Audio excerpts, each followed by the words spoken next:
with Wes Yanagi, and he is from Sony Online, and we're talking about DC Universe Online. What can you tell us about this new release? So DC Universe Online is an action MMO, obviously set in the DC Universe. Basically, it is a fast-paced action game where you get to play the fantasy of a superhero or a supervillain. And really kind of what we want to do is fulfill that power fantasy and eventually, build your legacy in Metropolis and Gotham and the rest of the DC Universe to become the ultimate superhero, supervillain, and maybe even become a part of the Justice League or the Society of Supervillains, itself. Talk about the background a little bit, the design, the comics. Yeah, so we're working really closely with a lot of DC folks. Jim Lee, a really famous comic book artist, him and his guys at Wildstorm Productions have concepted just about every piece of art in the game. So we have a really cool comic book look and feel. We're also working with two really well-known established writers, Jeff Johns and Marv Wolfman, who are writing the backstory for this game. We have to kind of explain away why all these millions of superheroes and supervillains are suddenly popping up in the DCU.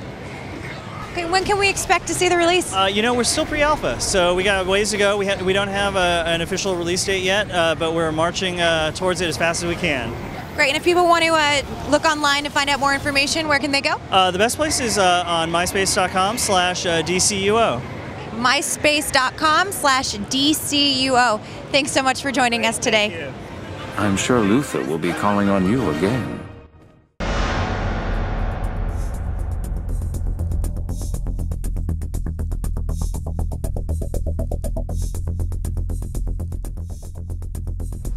This is Lana Barron with CG Channel, and I'm with Matt McCorkell, and he's the executive producer over at Vokester Entertainment. And today we're talking about Crimecraft. What can you tell us about Crimecraft? Hey Lana, thank you. Crimecraft is our persistent world next-gen shooter. It's running on the Unreal Engine 3, and it will be available in retail stores on August 25th.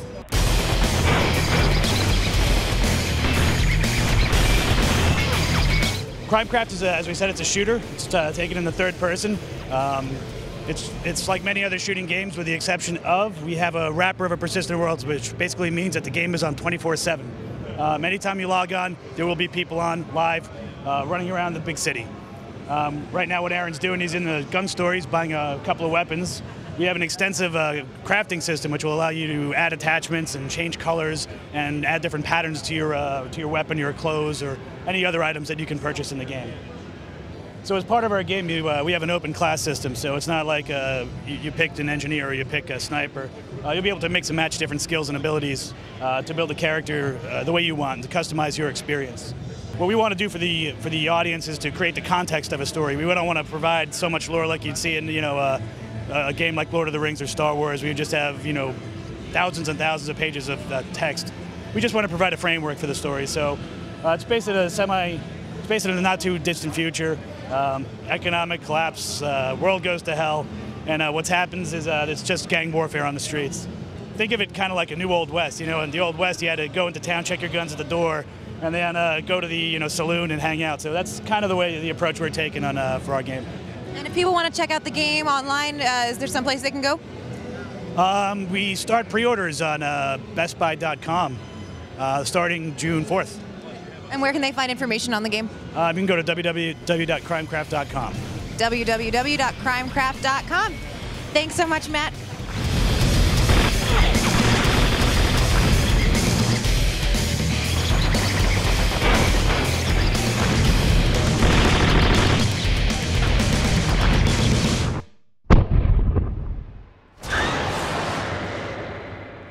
This is Jason Perry with CGChannel.com.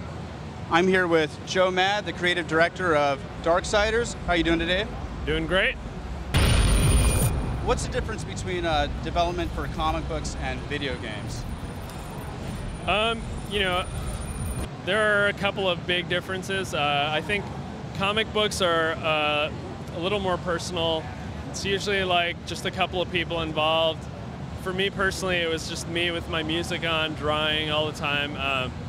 Games is a lot bigger. There's a huge team involved. We have over 100 people at Vigil now. There's a lot of meetings and management and overhead and all this stuff that, it just makes it pretty different. It takes years to make a game too. Whereas comics, you can kind of bang them out. Although some might say it takes me years to put them out too, but whatever. Do you find it easy to get your vision across to other artists and within the video game world? Yeah, I mean, we have an awesome concept team. A lot of them, you know, we're really picky at Vigil, and we'll you know, really try and pick the best artists. They already love the style and the game coming into it, so it comes pretty naturally to them. I mean, I love working with these guys. A lot of the vision started with me, but it's been, you know, just enhanced over the years by our team. Can you tell us something about Darksiders, when it's coming out, and what it's about? Darksiders, it's an action-adventure game. You play as one of the 4 horsemen named War. He's basically framed for destroying Earth before the apocalypse was supposed to happen. And he gets a chance to come back and prove his innocence. He uncovers a conspiracy between heaven and hell. He kills angels, demons, everyone that gets in his way, gets revenge. And it'll be out for PS3 and 360 January 1st.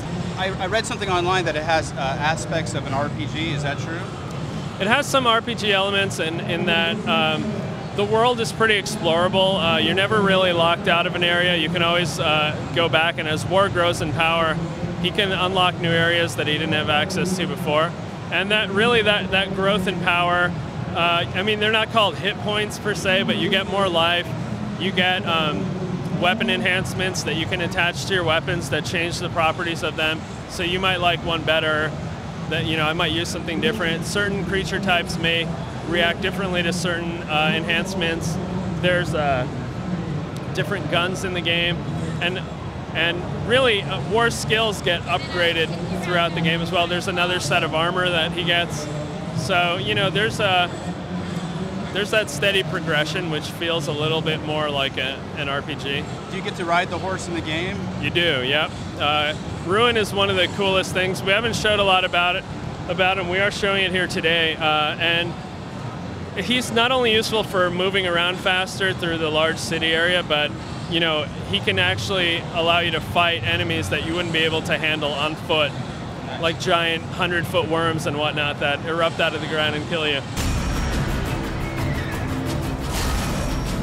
Is there anything else you'd like to let anyone know about the game? Check it out, man. There's lots of blood, huge monsters, and badass combat. Nice.